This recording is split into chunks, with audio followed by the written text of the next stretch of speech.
आदाब, नमस्कार, good evening, सत श्रीकाल। एक बार फिर आप तमाम लोगों का स्वागत है क्राइम तक की कहानी के इस एपिसोड में। उम्मीद है पूरी फैमिली अच्छी होगी, अपना और अपनों का ख्याल रख रही होगी। क्राइम रिपोर्टिंग के अपने पूरे करियर में ऐसा कई मौका आया जब हमें कोई स्टोरी ढूंढनी होती है, करनी होती है, आप लोगों को बतानी होती है या फिर टीवी पर सुनानी होती है। बट कई बार ऐसी चीज़ें होती हैं कि एक बंद कमरे के अंदर एक कत्ल होता है, या एक बंद कमरे के अंदर कोई अपनी जान दे देता है, या एक बंद कमरे के अंदर रेप होता है। मतलब एक बंद कमरा जिसके अंदर कई बार जो अपनी जान दे रहा है वो अकेला है, तन्हा है। अब ऐसी सूरत में उस बंद कमरे के अंदर उसकी मौत से पहले क्या कुछ हो रहा है, क्या क्या उसने किया, कैसे किया, क्या उसके दिमाग में चल रहा था, क्या करने जा रहा है, क्यों करने जा रहा है, इन चीज़ों को बाहर निकाल कर लाना लगभग असंभव है, मुश्किल है। तो कई बार हम लोग क्या करते हैं, ख़ासतौर पे जो क्राइम जर्नलिस्ट हैं या खुद पुलिस वाले भी हैं, कि वो उन घरों की चीज़ों से कुछ अंदाज़ा लगाते हैं कि इसने आखिरी वक्त में क्या क्या किया होगा। जैसे सपोज़ अगर उस रूम के अंदर 2 चाय की प्याली है और दोनों चाय की प्याली खाली है, तो इसका मतलब है 2 लोग थे जिन्होंने चाय पी। फ्रिज के अंदर खाना है तो ये है कि ये खाना पूरा है या आधा है, किसी ने खाया, किसी ने छोड़ दिया। तो छोटी छोटी चीज़ों के ज़रिए आप उस कमरे के राज को बाहर लाते हैं। लेकिन आज जो मैं आपको कहानी सुनाने जा रहा हूँ उसी अतुल सुभाष की। अतुल सुभाष ने न सिर्फ 1 घंटा 21 मिनट 46 सेकंड का पूरा वीडियो बनाकर पूरे देश और दुनिया को बताया कि वो क्यों ऐसा करने जा रहा है। 23 पन्नों का उसने जो नोट लिखा मरने से पहले, उसमें अपनी पूरी कहानी लिखकर दुनिया को बताकर गया कि वो क्यों और क्या करने जा रहा है। इसके अलावा उसने एक और पन्ना अपने घर की दीवार पर चिपका रखा था। एक दीवार पर 2 पेज A4 साइज के चिपके हुए थे। एक पे बड़ा बड़ा बोल्ड में लिखा हुआ था जस्टिस इज डी, वो आपने देखा। ठीक उसके बराबर में एक पेज और दीवार से चिपका हुआ है, लेकिन उसमें बहुत ही छोटे छोटे वर्ड्स में, छोटे छोटे अक्षरों में कुछ चीज़ें लिखी हुई हैं और बाकायदा उस पेज को तैयार किया गया है। उसमें कॉलम भी है जिसे हम खाना कहते हैं, उसके ऊपर उसका एक हेडर भी है। तो जब तस्वीर आई उसके कमरे के अंदर की तो ये दिखाई नहीं दे रही थी कि ये है क्या।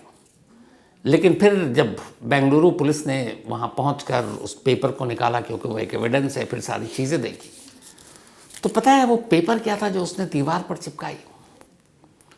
उस एक पेपर के ज़रिए उसने ये बताया कि मरने से पहले उसने 2 दिन तक क्या किया और उस 2 दिनों में उसने क्या क्या किया। यहाँ अतुल कि जिस तरह से मौत हुई, ऐसी एक और फैमिली की कहानी थी, नीरज ग्रोवर मर्डर केस, जिसमें उसकी अपनी गर्लफ्रेंड, बाकी लोग और नीरज ग्रोवर के बेचारे बेबस माँ बाप इंसाफ के लिए भागते तरसते। तो नीरज ग्रोवर मर्डर केस की पूरी कहानी कुकू एफएम के ऑडियो लर्निंग प्लेटफॉर्म पर मौजूद है, आप वहाँ जाकर इसे सुन सकते हैं। अगर आपको भी क्राइम स्टोरीज में खो जाना है तो आपके लिए एक ज़बरदस्त मौका है।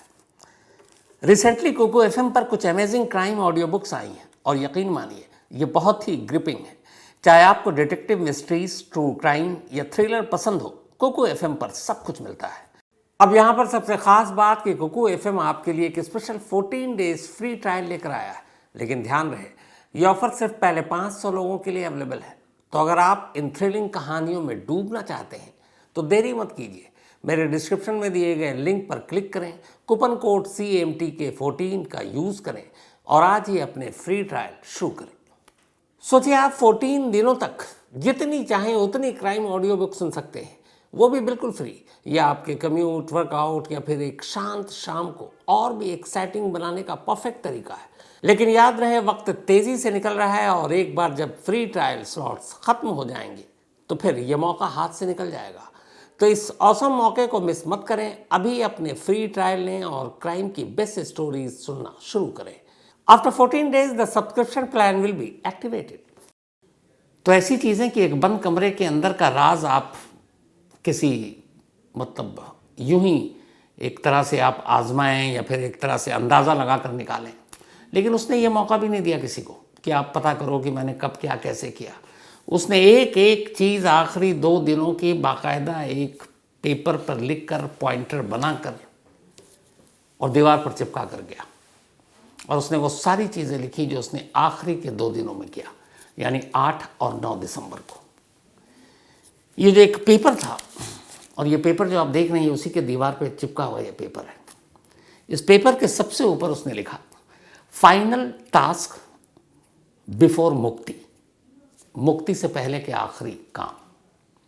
इसके बाद उस पेपर के नीचे उसने 3 क्राइटेरिया 3 हिस्सों में बांटा कि उसके ये 32 काम कौन कौन से हैं जो उसे करना है। और ये इसलिए उसने लिखा था ताकि वो भूल नहीं जाए, क्योंकि वो जो करने जा रहा है उसके लिए वक्त कम है और कोई भी चीज़ छूटनी नहीं चाहिए। तो इसने इन 32 कामों को 3 सेक्शन में बांटा, 3 हिस्से किए इसके। जो पहला हिस्सा उसका नाम रखा बिफोर लास्ट डे, आखिरी दिन से पहले, यानी ये तारीख थी 8 दिसंबर, क्योंकि 8 और 9 दिसंबर की रात या सुबह अर्ली मॉर्निंग उसने अपनी जान दी। तो पहला सेक्शन था बिफोर लास्ट डे। इसके बाद जो दूसरा हिस्सा था उसका नाम लिखा उसने लास्ट डे, और जो तीसरा हिस्सा था उसका नाम लिखा एग्जीक्यूट लास्ट मोमेंट। तो ये 3 हिस्से थे, बिफोर लास्ट डे और एग्जीक्यूट लास्ट मोमेंट। यानी उसे जो भी काम करना था इन्हीं 2 दिनों के अंदर ये सारी चीज़ों को करना था। और उस पर सबसे ऊपर उसने नाम लिख दिया था कि जो फाइनल टास्क बिफोर मुक्ति, मुक्ति पाने से पहले के आखिरी काम। अब सोचिए, एक शख्स 1 घंटा 31 मिनट 46 सेकंड के वीडियो बनाकर अपने दर्द बयान कर रहा है, 23 पन्नों में उसको लिख रहा है, और फिर ये भी लिख रहा है अपने आप के लिए कि मुझे इस दुनिया को छोड़ने से पहले इन दिनों में कौन से 32 काम करने हैं। और एक और जगह वो लिखता है कि ये फैसला उसने कई महीने पहले कर लिया था कि उसे अपने आप को मार डालना है, लेकिन बहुत सारे ऐसे काम थे जो उसे लगा कि वक्त लगेगा, क्योंकि सरकारी काम में देरी होती है। तो सरकारी काम में देरी की वजह से उसके अपने काम में देरी होती गई, वरना उसने तो मरने का फैसला कई महीने पहले कर रखा था। ये खुद ही लिख कर गया। और उसने ये भी लिखा कि लेकिन अब मेरी देरी की वजह से मुझे नहीं लगता कि मेरे खिलाफ जाएगी ये चीज़ें। तो खैर ये सारी चीज़ें हो गई। अब 2 दिन 8 और 9 दिसंबर को अतुल ने क्या क्या किया, इसके लिए किसी सोर्स, किसी सूत्रों की ज़रूरत नहीं, किसी और की ज़ुबानी सुनने की ज़रूरत नहीं है, खुद अतुल छोड़ कर गया है। अब इस कहानी की शुरुआत होती है बिफोर लास्ट डे से, यानी आखिरी दिन से पहले। आखिरी दिन से पहले जो उसने लिस्ट बनाई, जो उसने टास्क बनाया, बिफोर लास्ट डे यानी मौत से पहले 8 दिसंबर का ये काम था जो 8 दिसंबर को उसने करना था। और इस टास्क की शुरुआत में जो पहला लाइन उसने लिखा टास्क, उसमें लिखा था इनिशिएट लास्ट डे, आखिरी दिन की शुरुआत। अब उसने लिखा, अब उसने जो पेपर में ये 32 टास्क लिखे थे उनके सारे आगे कॉलम बनाया था, और उस कॉलम में जो जो काम होते जा रहे थे वो या तो टिक लगाता था या डन लिखता था। तो अगर आप इस पेपर में देखेंगे तो सबसे नीचे से जो शुरू होता है, असल में ये नीचे से बिफोर लास्ट डे से शुरू हो रहा है, फिर लास्ट डे आता है और फिर एग्जीक्यूट लास्ट मोमेंट आता है। तो नीचे के 8 यानी बिफोर लास्ट डे, एक दिन जो पहले उसने काम किए, वो 8 टास्क थे उसके लिए, जो 8 काम करने थे, और उन सभी के आगे उसने डन डन डन डन लिखा कि ये हो गया। अब वो 8 काम कौन थे जो उसने बिफोर लास्ट डे चुना अतुल ने? वो 8 टास्क ये थे। उसका पहला टास्क, एक तो इनिशिएट द लास्ट डे, शुरुआत कर दी। दूसरा उसका टास्क ये था कि इम्पॉर्टेंट डॉक्यूमेंट्स को पैक करना था। अब उस इम्पॉर्टेंट डॉक्यूमेंट्स में सारे लीगल डॉक्यूमेंट्स, बैंक के पेपर्स, और भी सारे जो प्रॉपर्टी या जो भी FD, सारी चीज़ों के, तो उस बाकायदा लिख कर गया था कि उसे क्या क्या करना ताकि भूल ना जाए। तो उसका दूसरा इम्पॉर्टेंट काम था, टास्क था उस दिन की सारे डॉक्यूमेंट्स को पैक करना है। तीसरा टास्क था कानूनी तैयारियों को पूरा करना, जो भी लीगल फॉर्मेलिटीज़ हैं, सारे पेपर हैं, कोर्ट में 9 मुकदमे थे उनसे रिलेटेड, तो सारी कानूनी जो पेपर्स हैं उनको जब इकट्ठा करना, एक जगह रखना। चौथा काम था कि अपने ऑफिस के सारे टास्क को पूरा करना। कमाल ये देखिए कि ये बंदा अगले 2 दिन के अंदर अंदर ये कदम उठाने जा रहा है, ऑफिस का काम नहीं छोड़ा, ये अपने ऑफिस के भी टास्क को पूरा कर रहा है। और उसने बाकायदा मेंशन किया कि मुझे ऑफिस के भी काम को पूरा करना है। तो एक काम था उसका ऑफिस के जो टास्क है, ऑफिस का जो काम है, सभी काम पूरा करना है। पांचवा इसका टास्क था कि जितने भी कम्युनिकेशन उनको इकट्ठा करना, खत, बाकी सारे मेल्स जो भी थे, तो कम्युनिकेशन को इकट्ठा करना, एक जगह करना। छठा काम था डेटा का बैकअप लेना, जो भी इसके डेटा थे, चाहे वो सारी वीडियोस, मेल, जो नोट लिखा उसने मरने से पहले, तो उन सब का एक डेटा बैकअप अलग से, ताकि कहीं डिलीट ना हो जाए या कहीं क्रैश ना हो जाए या कुछ और ना टेक्निकल प्रॉब्लम ना हो जाए, तो डेटा का बैकअप लेना। सातवां काम था छोटे मोटे काम को अंजाम देना। बहुत सारी ऐसी छोटी चीज़ें थी जिसको भी निपटाना था, उसने वो भी मेंशन किया, सातवां काम। आठवां काम था पैसों को सेव करना, कि जहाँ जहाँ जो पैसे थे उन सबको एक जगह पहले सेव करो और उसको सही जगह जाके जिसके हाथों में पहुँचना वहाँ तक पहुँच जाए। तो बिफोर लास्ट डे, मुक्ति से पहले के जो फाइनल टास्क थे, ये 9 दिसंबर की बात है, ये 8 दिसंबर का टास्क था और उसने 8 दिसंबर को ये पूरे 8 टास्क पूरे किए अतुल ने। अब 8 दिसंबर के बाद दूसरा टास्क आता है, दूसरा दिन। अब 9 दिसंबर की तारीख आ गई। 9 दिसंबर ये शायद रात के 12 जब बजे, तो 8 दिसंबर की शाम रात से शुरू हुआ या सुबह से, और फिर 9 दिसंबर उसी 8 रात की तारीख जब 12 से गुजर गया तो 9 दिसंबर की रात हो गई। तो ये उसी वक्त 9 दिसंबर की रात की बात है जब इसे दूसरा टास्क करना था। तो अब अतुल ने अपना पहला काम तो कर लिया, पहला हिस्सा उसने बिफोर लास्ट डे के तौर पर कर लिया। अब उसे दूसरे हिस्से को पूरा करना था, यानी last day. Before last day के 8 काम पूरे, अब लास्ट डे में उसने क्या क्या किया, दूसरा हिस्सा, वो अब लिखता है इसमें कि वो क्या क्या करने जा रहा है। तो बिफोर लास्ट डे के 8 काम पूरे, अब लास्ट डे आया। लास्ट डे को 2 हिस्सों में बांटा, एक लास्ट डे और एक आखिरी लम्हों से पहले के काम। लास्ट डे में उसे 10 काम करने थे पहले हिस्से में, आखिरी लम्हों को छोड़कर। तो उस 10 काम में उसने जो चुना था, जो उसे करना था, वो काम क्या क्या था। उसे पहला काम ये था कि पैसे चुकाने हैं। जितने भी लोग हैं जिनके कुछ बकाया हैं या देने हैं, या जो घर पे मेड है या फिर कुक, जितने भी लोग हैं, तो उन सबके पैसे चुकाना है। दूसरा काम, जितने भी उसको डॉक्यूमेंट्स थे उसके पास, उसको स्कैन कर अपलोड करना था। ये दूसरा काम था।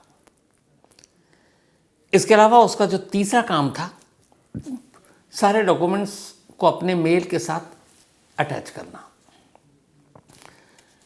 इसके अलावा जो मरने से पहले उसने नोट लिखा, उसकी एक कॉपी बैकअप के तौर पर अपलोड करना, ताकि इधर उधर अगर हो गया तो एक कॉपी बैकअप में रहेगी।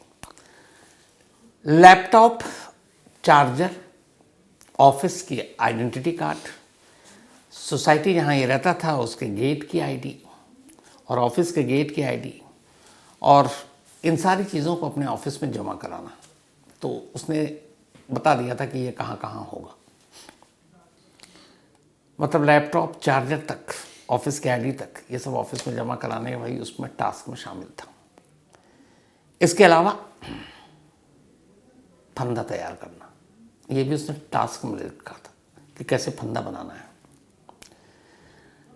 इसके अलावा अपने फ़ोन से फिंगरप्रिंट्स को हटाना। फ़ोन में होता है, आप लॉक अनलॉक करने के लिए फिंगरप्रिंट्स आजकल बहुत कॉमन है, तो फिंगरप्रिंट्स को हटाना, और साथ ही साथ जो फेस रिकॉग्निशन है उसको भी हटा देना, ताकि फ़ोन अनलॉक ना हो, मतलब लॉक ना हो, अनलॉक रहे।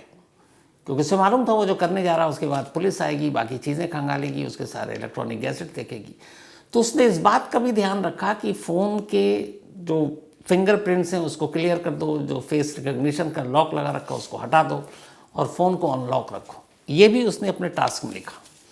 इसके अलावा छोटे मोटे कामों के और डेटा तैयार करना, और फिर वो वीडियो जो उसने बनाया 1 घंटा 21 मिनट 40 सेकंड का, उसे लाइव अपलोड करना।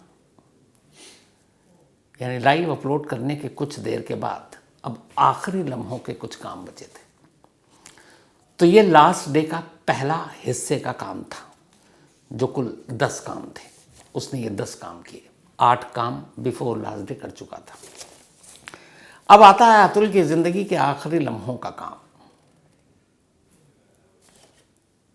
और वो आखिरी लम्हों के काम को अंजाम देकर फिर उसे अपना काम करना था। आखिरी लम्हों का जो उसने काम किया, जो काम लिखा, उसी मुक्ति के फाइनल टास्क बिफोर मुक्ति से, उसमें जो उसने शुरुआत किया तो पहली लाइन ही लिखी, डिस्ट्रॉय आई। ये पहली लाइन है, मतलब अब उसका शुरू हो चुका है फाइनल टास्क। डिस्ट्रॉय आई मतलब अब मैं अपने आप को बर्बाद करने जा रहा हूँ। इसके बाद जो दूसरा काम था, जो उसने नोट लिखा मरने से पहले और वीडियो जो शूट किया मरने से पहले, इसको अलग अलग मेल ग्रुप में पब्लिश करना, लोगों को भेजा, जिसमें ये अटैच किया है कई सोशल मीडिया पर। उनमें आपके एलन मस्क भी है, और भी लोगों को किया है, हमारी प्रेसिडेंट है उनको भी किया है, एक मर्दों के हक के लिए लड़ाई लड़ने वाले एनजीओ है उसको भी किया है। तो ये टास्क था कि पहले इनको भेजना है ये सारे वीडियो और नोट्स। तो उसको अलग अलग ग्रुप में पब्लिश किया, अपलोड किया। इसके बाद वो अपने फैमिली को मैसेज भेजता है। उसने लिखा फैमिली को मैसेज देना। फैमिली के बाद लॉयर्स को मैसेज देना, जो उसके वकील उसके मुकदमों की लड़ाई कर रहे थे, वो मैसेज देना। इसके बाद अपने ऑफिस को मेल करना, आखिरी मेल। फिर सारे अटैचमेंट को चेक करना। ये छोटे छोटे पॉइंट सब लिखे हुए हैं कि सारे अटैचमेंट को चेक करना जो वो भेज रहा है। और इसके अलावा जो मैंने कहा कि वीडियो को लाइव अपलोड करना, तो और उसी के साथ नोट को भी अटैच कर देना। कोर्ट की कॉपी को भी मेल करना, जो उसके अलग अलग कोर्ट के केसेस चल रहे थे उनको करना। और फिर हाई कोर्ट, जो इलाहाबाद हाई कोर्ट है उसको, और सुप्रीम कोर्ट को ये सारी चीज़ें भेजना। उसने वो भी भेजा। इसके अलावा भेजे गए मेल का बैकअप भी लेना, ये भी वो लिख रहा है।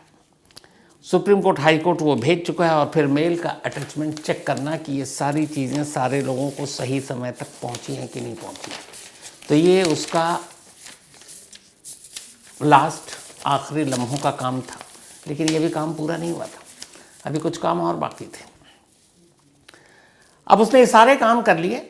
32 में से अब 6 टास्क बचे थे, लास्ट 6, और उसे लास्ट 6 टास्क को पूरे करने थे। अब वो लास्ट 6 टास्क क्या थे? आखिरी लम्हों के इस आखिरी 6 कामों में उसने जो पहला काम लिखा वो ये था कि जो उसने मरने से पहले का अपना नोट लिखा है, उस नोट को 23 पन्नों के कमरे के टेबल पर ओपनली रखना, ताकि जो भी कमरे में घुसे उसको आसानी से वो नोट दिखाई दे। और जिसके ऊपर बड़ा बड़ा उसने लिखा था, जस्टिस इज ड्यू। तो नोट को टेबल पर रखना ताकि उसे याद रहे। और ये सब ये लिखता जा रहा है। इसके बाद कमरे की चाबी, जो रूम की चाबी उसके घर की चाबी है, उसको फ्रिज के ऊपर रखना, ये भी लिखा। बाइक की चाबी और कार की चाबी भी फ्रिज के ऊपर रखना। तो कमरे की चाबी, बाइक की चाबी, कार की चाबी फ्रिज के ऊपर रखना, ये भी उसने रख दिया। अब लगभग उसके सारे काम हो चुके थे। अब आखिरी के 4 काम बचते।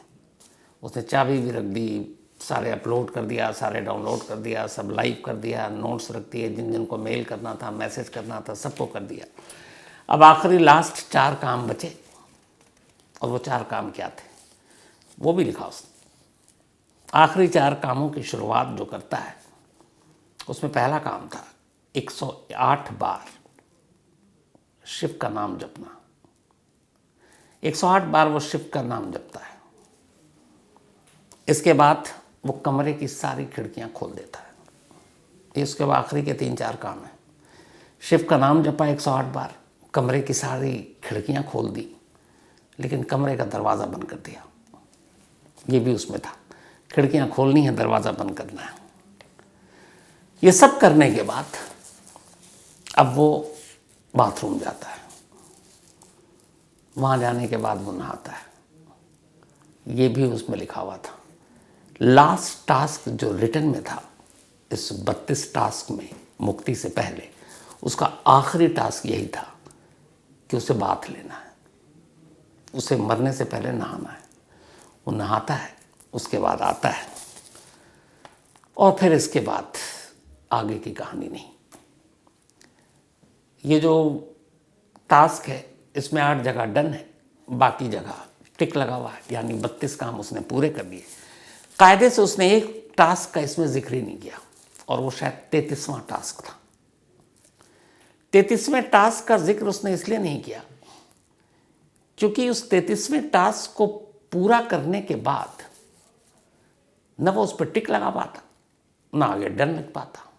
क्यों? क्योंकि मुर्दे तो टिक लगा नहीं सकते, न मुर्दे डन लिख सकते।